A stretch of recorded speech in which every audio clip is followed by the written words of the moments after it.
اور انہوں نے اس ایشو کو ہر پلیٹ فارم پر ریز کیا۔ ایوب خان کا کہنا تھا کہ کشمیر کا مسلم میجورٹی پاپولیشن نیچرلی پاکستان کے ساتھ جانا چاہیے۔ انہوں نے اپنے ملٹری اور ڈپلومیٹک اسٹریٹجیز کو اس گول کے آس پاس بلڈ کیا اور یہ بات بار بار ایمفیسائز کی کہ کشمیر کا فائنل سٹیٹس پاکستان کے حق میں ہے۔ ران آف کچھ جو کہ گجرات کے شہروں کے بیچ میں سچویٹڈ ہے، اسٹریٹجیکلی ایک بہت امپورٹنٹ ریجن تھا۔ یہ سالٹ مارشز اور ڈیسولیٹ لینڈ کا علاقہ ہے جہاں انڈیا اور پاکستان کے بیچ بارڈر کی لائن کلیئرلی ڈیفائنڈ نہیں تھی۔ اس علاقے کی اہمیت اس لیے تھی کیونکہ یہ انڈیا اور پاکستان کے بیچ سیکیورٹی کنسرنز کے لیے کریٹیکل پوائنٹ تھا۔ اس ریجن کا کنٹرول نہ صرف ملٹری پرپسز کے لیے بلکہ فیوچر کانفلکٹ کی پلاننگ اور پوزیشننگ کے لیے بھی امپورٹنٹ تھا۔ پاکستان نے ران آف کچھ میں انڈیا اور پاکستان کے درمیان چھوٹی موٹی جھپٹ ہوئی جو ہندو پاک وار 1965 کا سبب بنے۔ پاکستان کی فورسز نے ڈسپیوٹڈ ایریا میں داخل ہو کر ایگریشن دکھایا جس پر انڈیا نے جنرل چودھری کی قیادت میں جواب دیا اور پاکستانی فورسز کو پیچھے دھکیل ڈالا۔ دونوں طرف سے ہیوی آرٹلری اور ٹروپ کلیشز ہوئے۔ جنرل ایوب خان نے کہا، ہم انڈیا کو ان کی ایگریشن کا سبق سکھائیں گے جو کانفلکٹ کی شروعات میں پاکستان کا کانفیڈنس دکھاتا ہے۔ برٹش بروکر فائر کے بعد پری کانفلکٹ پوزیشنز بحال ہوئی مگر ڈسپیوٹ انریزالوڈ رہا۔ یہ انسیڈنٹ دونوں ملکوں کے درمیان فریگائل پیس اور 1965 کے بعد کانفلکٹ کے پیچھے کا چھپا ہوا سبب بن گیا۔ ایوب خان جو 1958 کے ملٹری کوپ کے بعد پاکستان کے لیڈر بنے، اپنے رول کو سٹیبلائز کرنے کے لیے ایک فارن پالیسی وکٹری ضروری سمجھتے تھے تاکہ اکانومک چیلنجز اور پولیٹیکل انسٹیبلٹی سے لوگوں کا دھیان ہٹا سکیں۔ انہوں نے کشمیر اور بارڈر ریجنز میں ملٹری ایکشنز لیے تاکہ اپنے لیڈرشپ کا اسٹرانگ امیج بنایا جا سکے۔ دوسری طرف لال بہادر شاستری نہرو کی سکسیسر کے لیے 1965 کی وار ان کی لیڈرشپ کا ٹیسٹ تھی۔ شاستری نے کام اور کمپوزڈ لیڈرشپ کے ساتھ انڈیا کی ٹیریٹریل انٹیگریٹی ڈیفینڈ کی، ملٹری اور سویلین فرنٹس کو یونٹی کا میسج دیا اور اپنے سلوگن جے جوان جے کسان کے ذریعے نیشنل ریسیلینس کو ری انفورس کیا۔ دونوں لیڈرز اپنی ڈومیسٹک اور انٹرنیشنل قیادت کے لیے وار کو ایک اپرچونٹی کے طور پر دیکھ رہے تھے۔ 1965 کی ران آف کچھ میں کانفلکٹ تب شروع ہوا جب پاکستان نے ڈسپیوٹڈ ریجن میں اپنی فورسز بھیجی اور انڈیا نے اپنے بارڈر کلیمز ڈیفینڈ کرتے ہوئے جواب دیا۔ دونوں طرف سے ملٹری ایکسچینجز اور چھوٹی موٹی جھپٹ ہوئی جس میں انڈین فورسز نے اسٹریٹجک پوزیشنز کو ہولڈ کرتے ہوئے پاکستانی فورسز کو پیچھے دھکیلا۔ ایک انڈین سولجر نے کہا، یہ انڈورنس کا ٹیسٹ تھا، ظاہر کرنا اور پھر فورس کے ساتھ ریسپونڈ کرنا۔ جبکہ ایک پاکستانی سولجر نے اسے بارڈر کنٹرول کی جنگ کہا۔ برٹش میڈیٹیشن سے سیز فائر ہوا اور فورسز اپنی پری کانفلکٹ پوزیشن پر واپس گئی، لیکن یہ ٹیمپرری تھا اور یہ کانفلکٹ 1965 کی ہندو پاک وار کا ایک کھلا سبب بنتا ہے۔ 1962 کی چائنا انڈیا وار کے بعد خان نے یہ سمجھا کہ انڈیا کی ملٹری اسٹرینتھ کمزور ہو گئی ہے اور ویسٹرن بارڈر پر ان کا فوکس بہت کم ہے۔ اس پرسیپشن نے پاکستان کو موٹیویٹ کیا، وہ کشمیر پر اپنا دعویٰ مزید سٹرانگ کرتے ہیں۔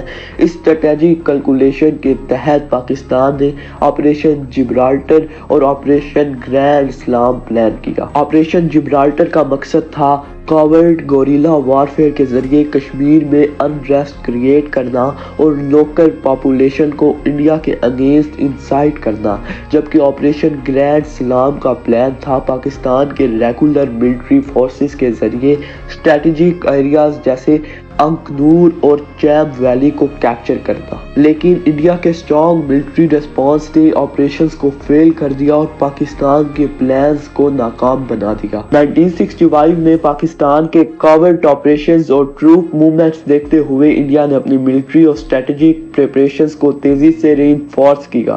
انڈین انٹیلیجنس نے وارن کیا تھا کہ پاکستان کشمیر میں ڈی اسٹیبلائزیشن اور گوریلا وارفیئر کی پلاننگ کر رہا ہے۔ PM لال بہادر شاستری اور ڈیفنس منسٹر YB چون کے انڈر انڈین ملٹری نے سینسٹیو ایریاز جیسے جموں اینڈ کشمیر میں ڈیفنس کو مضبوط کیا اور فورسز کو الرٹ پر رکھا۔ انڈین ایئر فورس نے سرویلنس اور فارورڈ ایئر بیسز کو ریڈی کیا، جبکہ لاجسٹکس اور کمیونیکیشنز کو بھی امپروو کیا۔ چامب اور اخنور جیسے ولنریبل ریجنز پر فوکس کرتے ہوئے انڈیا نے اپنی فورسز کو کوئک موبلائزیشنز اور کاؤنٹر ایکشنز کے لیے پریپیئر کیا۔ ساتھ ہی انڈین لیڈرشپ نے انٹرنیشنل فورمز پر پاکستان کے ایکشنز کو ڈپلومیٹکلی ہائی کر کے اپنی پوزیشن مضبوط بنائی، اور پھر پاکستان اور انڈیا کے بیچ 1965 کے لیے دونوں کنٹریز فل پریپیئر تھے اور یہ جنگ شروع ہونے کی کگار پر تھی۔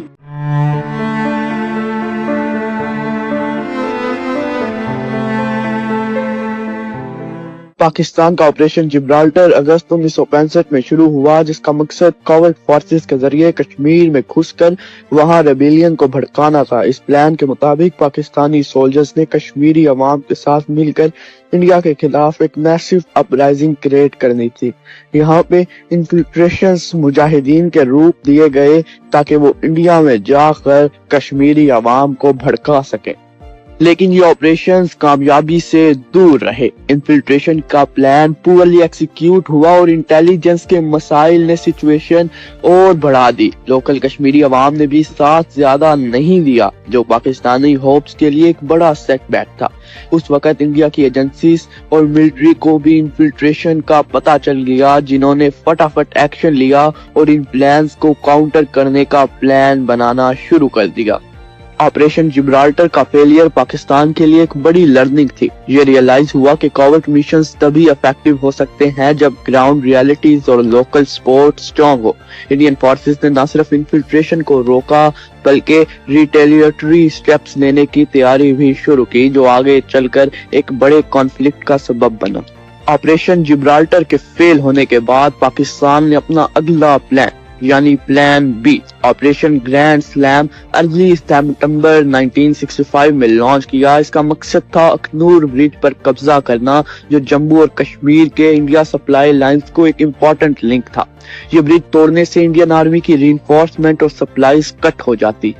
آپریشن گرینڈ سلیم میں پاکستانی فورسز نے زیادہ ایگریشن اور ریسورسز لگائے۔ سٹارٹ میں یہ آپریشن کافی سکسیسفل لگ رہا تھا، لیکن پاکستانی ٹینکس اور آرٹلری نے چیمپ سیکٹر میں انڈین ڈیفنسز کو بریچ کر دیا، لیکن انڈین لیڈرشپ نے اپنی پوری جان لگا دی۔ لیڈرشپ چینجز اور کوارڈینیشن ایشوز کی وجہ سے آپریشن کا ٹیمپو لوز ہو گیا، جو انڈیا کے کاؤنٹر اٹیکس کے لیے ایک اچھا موقع بن گیا۔